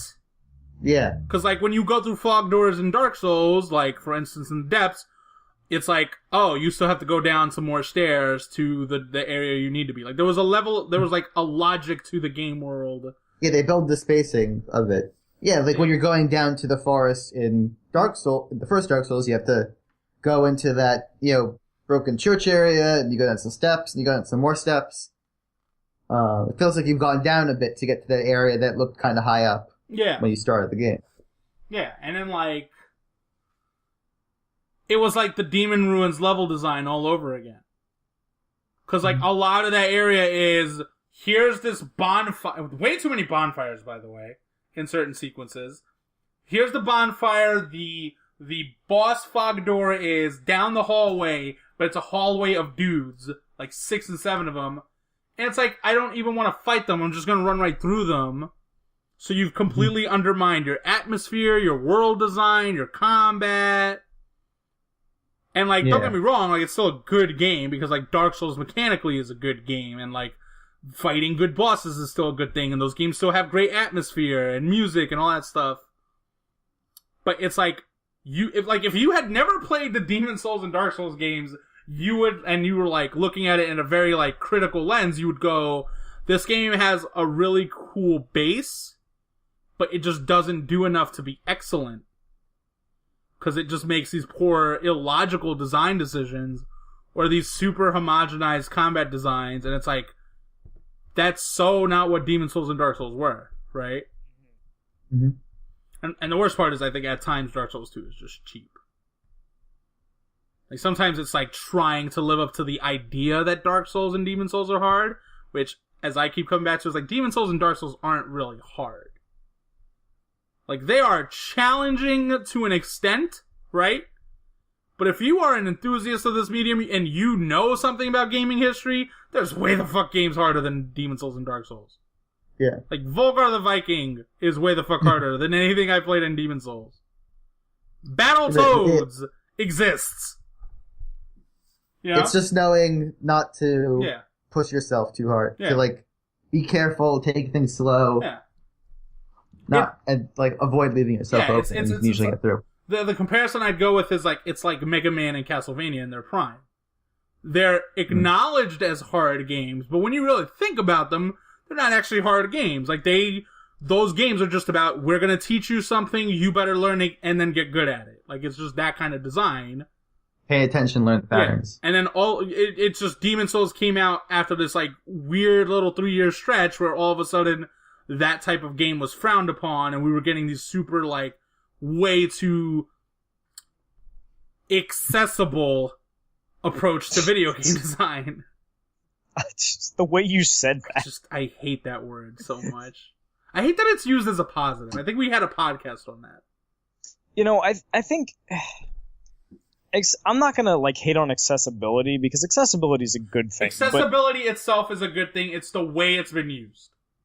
Yes, it's kind of like the word pretentious, where it no longer means what everyone thinks it means. And you know, or interesting, and yeah, but that's our own doing. The last one's our doing. It's entirely my doing. But the thing about like the Souls games, you know, people talk about how hard they're not really that hard. They're just unforgiving. Yeah. Like they are demanding of you. They punish you. Mm-hmm. Like in terms of sheer difficulty, like they're not unapproachable. They're accessible. They're easy to play. They're very like their mechanics are very simple. Yeah. You dodge, you roll, you attack. Maybe you have a ranged weapon if you're crazy or magic. Mm-hmm. But like it demands precision and knowledge, and you are going to die so you can learn this thing. And it's very old school, like arcade quarter munching game design. That's awesome. Yeah. But the good kind of quarter munching game design, not like bullshit. The good kind of quarter munching game design where you have unlimited quarters and you don't have to go to the arcade. Yeah. Or I was gonna say like when you're at the laundromat playing some Street Fighter. But not Mortal Kombat's final boss, because fuck Mortal Kombat's final bosses. Piece of shit. Unfair horse crap. Nice. Anyway, I don't know. Bloodborne, besides the level design, I just want, like, something I want more story, necessarily, but I want them to, like... I have this sort of, like, list of games in my head that I feel like do video game storytelling really well. And I specifically say the word storytelling because, like, I don't think the plot of Metroid Prime is good. The lore of Metroid Prime is amazing, but that's all you really get from the storytelling. That's all you really get from Dark Souls is the lore, the world building. The plot is kill these 4 bosses, fight dude, right? And I don't think Bloodborne's plot needs to be anything more interesting than that, but I'd like them to do something more with the storytelling. Something that feels like a step up at this point. Because I feel like that style of storytelling sort of just like, it exists. Like, we've known it. Like, we know how the storytelling works, right? Yeah. There's some storylines that have been more explicit in Demon Souls and Dark Souls that are good. And it'd be cool if they experimented more with that. Exactly. I mean, the one I think of is like in Demons, the last boss of the swamps in Demon Souls. Mm-hmm. It's not really in your face, but there's definitely a story there that's powerful because it's sort of told through what you do. Yeah. And you can piece it all together if you want to, but even without that, it's still like, huh. Yeah. But like there's all these interesting storylines in Dark Souls. Like the stuff about Pinwheel is actually like this incredibly grim and creepy fucking thing. Right? But it's like you learn about it through reading items. And it's like, well, that's not bad. Yeah, it doesn't have to be through reading items. It's like the stuff that you see as you play. Yeah. Like the dog in Dark Souls. Agreed. Stuff more like that. There's a storyline behind it, but it's also just like, it's also clear when you're playing it. Yeah. Because I've come to and learn... I'm interested to see them mix up the combat. Taking away the shields, forcing a more aggressive play style. It sounds cool to me. I felt like they wanted to do that with Dark Souls 2 as well. They just didn't nail it. Because, like, the whole point of dual-wielding swords and being able to walk and run with the bow and arrow should have, like, made a more offensive game. It did not seem like a more offensive game. But, like, to you me. could still play Dark Souls the way you play Dark Souls. Like, you can still play Dark Souls 2 the way you play these Souls games. Bloodborne feels like, no, you better play this game a little bit more offensively. Which, I'm not against. I like beat-em-ups in general, so I'm always down for that. But I hope nothing's lost in translation. I don't know. Any worry going in, gentlemen? I'm intrigued to see what they do with like guns and the more action-oriented focus on combat. But I'm a little bit worried about it because the way that the Souls games play, it's like that old adage of it's better to not get hit than to hit somebody else. Mm-hmm. It's a lot of dodging and like very precise. Like, okay, he's vulnerable at this point in his animation. I should hit him now. Mm-hmm. I don't know how that works if you speed it up too much. I want it to be awesome. It looks awesome, but I worry about it a little bit. Mm-hmm. It'll depend how the stamina regeneration is balanced. Yeah, that too. Yeah. But you know what I mean? Like, I feel like that's going to be like the make or break thing. Like, does it still feel good if we make it faster? Does it still work? Mm-hmm. So I'm worried about that a little bit. My thing is, I hope it's not a technical disaster. Because as good as the Demon Souls and Dark Souls are, they've always had these moments that are, like, not good from a technical standpoint. Like, sometimes those games run at Ocarina of Time's frame rate, and Ocarina of Time had the excuse that it was 1998 on the N64. Demon Souls was 2009 on the PlayStation 3. Dark Souls was 360 on PlayStation 3 in 2011. You had zero excuses to be at Ocarina of Time's frame rate. You know what I mean? Yeah. It's like, no, you should be at 30 locked all of the time, not 1 frame per second town and all that shit. Right. Right? And I hope that, like, I'm sure there's gonna be a frame rate dip or two, just that happens, right? But I don't want, like, we're at a point where, like, come on, From Software, like get the job done. You know what I mean? It's kind of like with Obsidian, like, eventually you get to a point where you just go, your games are not allowed to be buggy anymore, please stop. Yeah. You know what I mean? And we're all waiting for someone to tell that to Bethesda, but don't worry, they'll get their 97, Game of the Year, Metacritic, blah, blah, blah, herpaderp. Because, of course, they will. Yes, I'm a little salty about that, too. Whatever, fuck you. I think it's, you know. Like, I'm more than willing to be forgiving for an unpolished game, but I'm forgiving in the sense that if the game is good, I will acknowledge it and play the game. But call that shit out. You know what I mean? Mm-hmm. Come on, let's start calling some spades some spades. So, Bloodborne, don't be a technical shit show. Because broken games suck. Ben.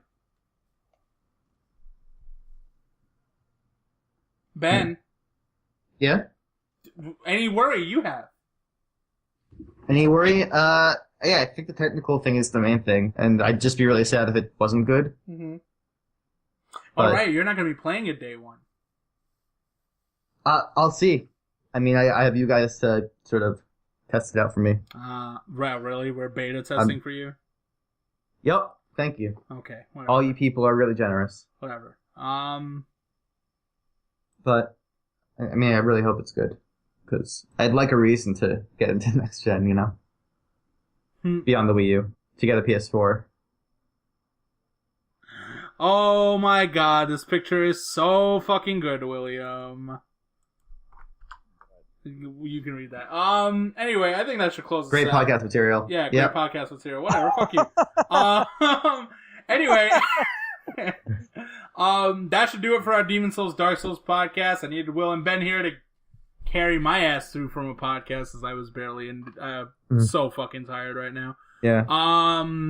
Little bit of like what's gonna happen. I think I finally done something with the YouTube channel. I have so much fucking footage added to my PC, but I don't know. This podcast is definitely launching on the 23rd. I will hold myself to that. March 30th, we're gonna do that podcast will be a what have we been playing? Because we've had an entire month to be playing things, so I think we can talk about. Yeah, then we'll start having some actual Bloodborne discussion, for example. Well, no, I wasn't going to say that. March 30th, I think we will have, like, hey, what was Hotline like? What was Monster Hunter like? Will can finally talk about Final Fantasy Type 0 and Battlefield Ferguson. And we should talk about those Zelda games that we were going to talk about at one point. We're going to move that podcast to them. We will do that podcast, though. We're doing that one. I just want Zelda to have its own proper week of podcasting. Because it deserves it. It does. Yes. That's true. And then, okay, so if that's the 30th, and the 6th or the 13th is going to go like this. One of those will be a Bloodborne only podcast. Mm-hmm. The other will be Zelda. Because I think nothing else is going to happen in that time span other than, like, Mortal Kombat X maybe, and I don't think we're going to buy that one right the fuck away or play it enough to, like, be able to do a podcast on it right away. You know what I mean? Like, I'm interested in that game. Yeah. Yeah. Whatever. So that's what will be happening on our podcast. Hope you enjoyed the show. Subscribe to us on iTunes, Stitcher, and YouTube now. Please like, comment, and all that good stuff. Even though we wasted 2 hours of your fucking time, I will try my best to get rid of the motor vehicles that show up on Ben's block and then thus show up on his podcast. The reason the audio quality is a little different today is I was lazy and we used Call Burner instead of Mumble, which has better audio quality. Other than that, please enjoy your night. Peace. Peace.